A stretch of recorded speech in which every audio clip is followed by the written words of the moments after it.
How'd I get here? I asked for it. I volunteered.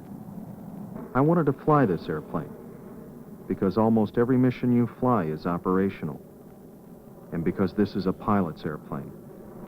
It's a real challenge, every time.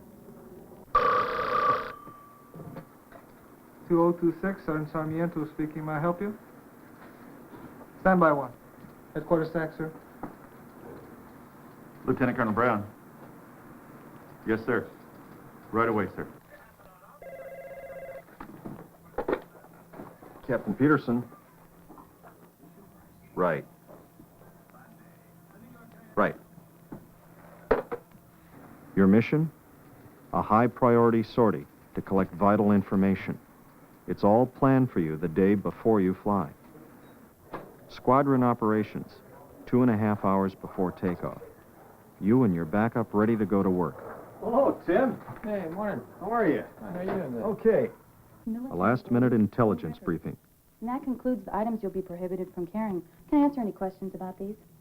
Oh, anything to you? A final check on the weather. In the forecasted thunderstorms will end in the first third of Utah. About 344 heading for a little over 13 minutes. You're flying the mission. You check all the flight plans made the day before. In route charts, the green card, and map boards. 2 hours before takeoff, you eat a standard high-protein, low-residue meal needed for the demands of the long mission at high altitude. The backup pilot pre-flights the plane. Tomorrow, somebody will be doing the same for him. 48 hours later, you'll be the backup. Day after that, you'll fly again. That's the cycle. Okay, what time did you go to bed? 10 o'clock. Okay. What time did you get up? About 6. Okay. It's serious Feeling business. pretty good this morning? No problem? You'll be up there alone at 70,000 feet for an appreciable length of time. You don't need any problems. You've got enough on your hands.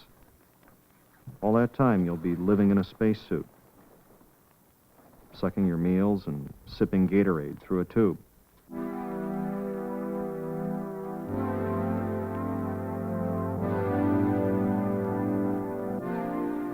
An hour and 15 minutes before takeoff. Suiting up for the flight.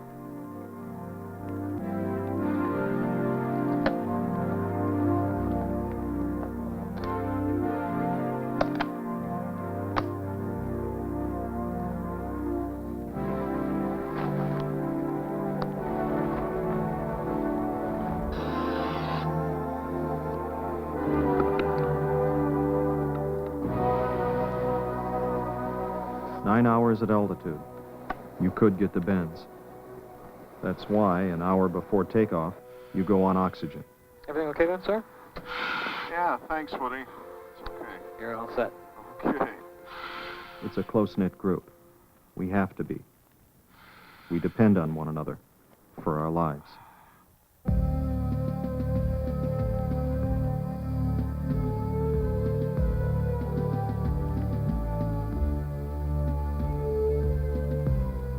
The Dragon Lady asks a lot. Heat is your enemy in that suit. You lie there.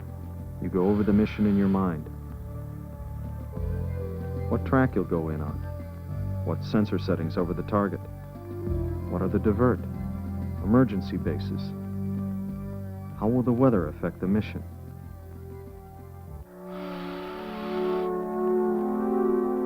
Then, it's time to get integrated with the airplane.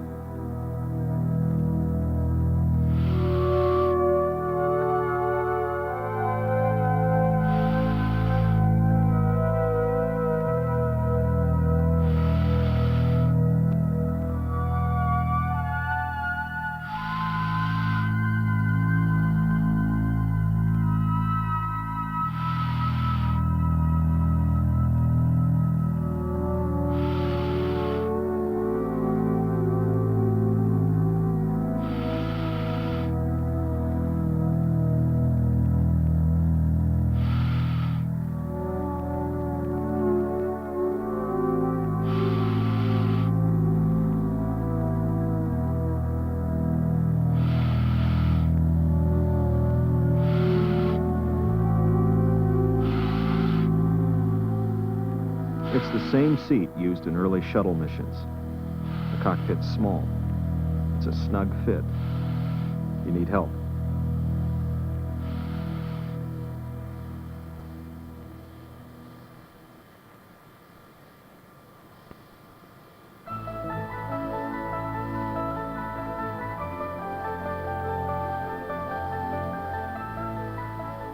The backup pilot is there. He's called the mobile at this stage. He's on wheels, and he'll stick with you right up to takeoff. You are going to ride a bicycle now. You're sitting on top of two narrowly spaced wheels. And there's all that wing spread. It's a real balancing act. But there's plenty of help. Beal ground, pinion 6-7, taxi, pins and canopy mobile. 445 flight, you're clear to Beal via the boomerang route, maintain Mo 1000. Your departure frequency 327.5, squawk 4232. A graceful-looking machine, but awkward on the ground. A glider with the same engine that powered the F-106. Loaded with fuel, packed with electronics. Updated version of the original U-2 that rolled out of Kelly Johnson's Skunk Works at Lockheed back in the 1950s. The sleek Black Bird. Hand-flown, seat of the pants, but with state-of-the-art equipment. You know what the limits are. It's all your responsibility. All yours to fly. Alone. 25-0, change to departure when estimated conflict takeoff. 25-0.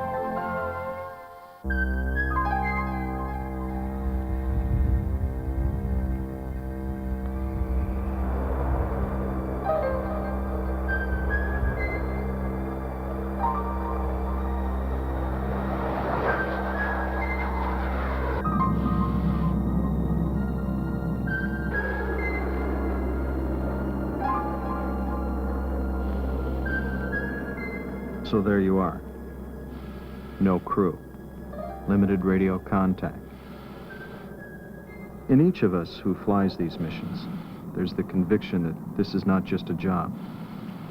Deep down inside, you can see yourself as the hero, the central figure in a group of 60 people who've prepared this mission, readied you for flight, people who briefed you, fed you, attended you, dressed you, got you out to the aircraft, put you into the seat, hooked you up, and launched you.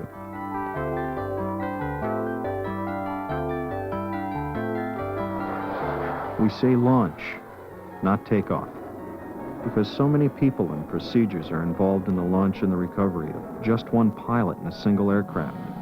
You. You volunteered, but you were selected too. And the selection process is a cautious one. They want to be sure you're the right guy to live and work with under stress. Steady, reliable, friendly. TDY. Okay, sir, just how many TDYs are the crews pulling now? The crews are pulling about 140 days a year, TDY. Let's say a young but experienced captain, a totally professional and dedicated Air Force officer who can handle problems on his own, accept a challenge. A man in good physical shape who can fly a plane that demands precision and is tough to land. The selection process is a serious business. Your records are reviewed. Then you're interviewed at Beal. And you also fly the U-2 trainer. U-2 and TR-1 pilots make up a small and elite group. Fewer than 300 of us since the program began back in the 1950s. So you made it. You're up there on a typical mission at 70,000 feet, collecting invaluable strategic and tactical intelligence data for national defense. You work with the normal risks of flight in this aircraft, but there are people where you fly who wish the worst for you.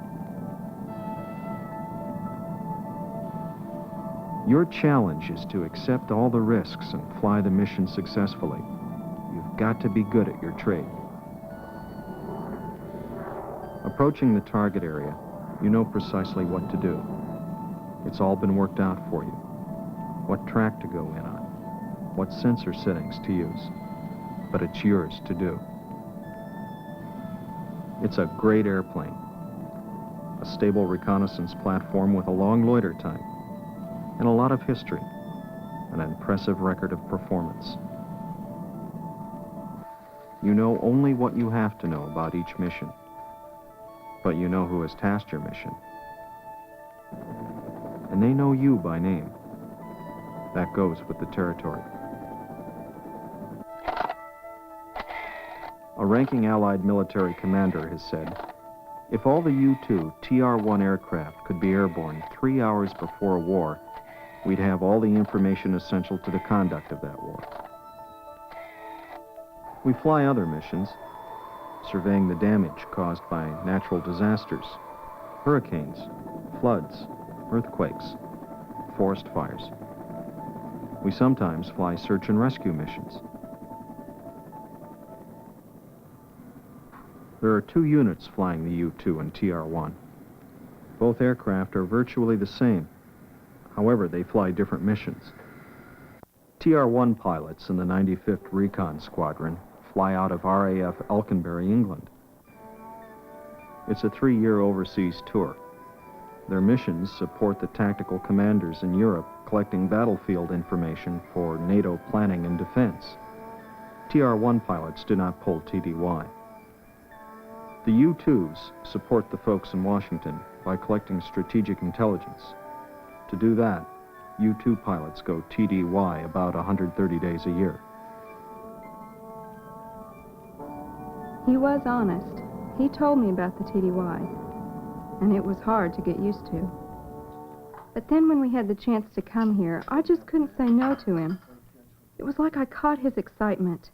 It would be all right, but we have to leave by 10. Okay. Come on, fellas. He was like a little kid at Christmas. And you have to realize he's not going to get over that. The Dragon Lady is number 1. You have to learn to accept that. And then to share him. Then it's okay. The TDY is okay because he's happy. And you're happy because he's happy.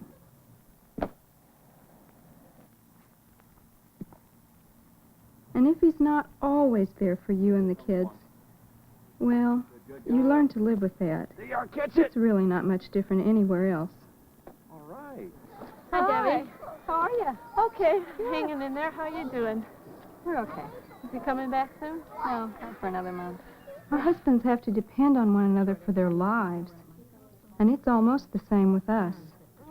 We learn to lean on one another. That closeness and that support is always there, and that helps. And then, of course, the missions, the TDY, they really don't last forever. He does come home.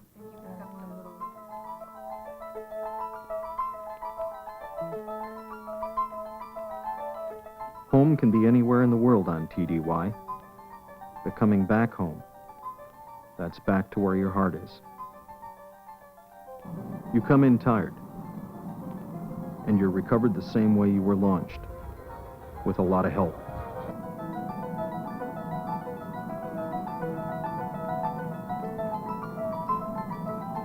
The airplane is designed to be stalled 1 or 2 feet above ground. It's very critical that it be stalled no higher than that. Your backup, the mobile controller, gives you your altitude calls in feet and inches above the runway. Okay, there's 10 at the T, down to 8, 6, 5 feet, 4, 3 feet, tail still up to 3 feet. There's 2, 1.5, 1 foot, holding it 1 foot, down to 6 inches, nice. Mark 27, we got a couple of vehicles on the runway, south to north, South Point Junction. Finally, you're safely on the ground.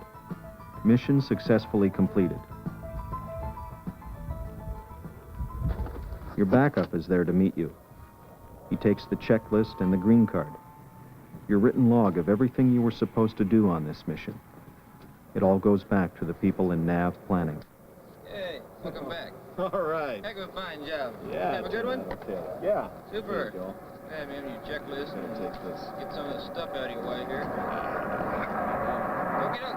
See you on the ground. All right. Tired, hot and sweaty in your pressure suit. But you feel pretty good. There's a lot of job satisfaction in this line of work. Tomorrow you're off, but there's one more post-mission procedure you don't want to miss.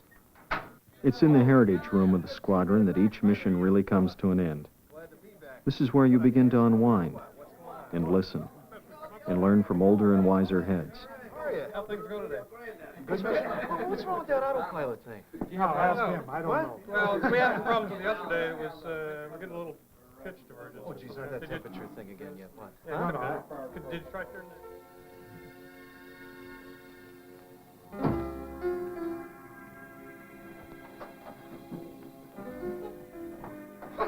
Hey, fellas.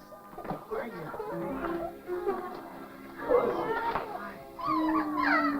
Behave yourself today, huh? Yeah. Yeah? You were okay. And right now, it's somebody else's turn to fly the Dragon Lady.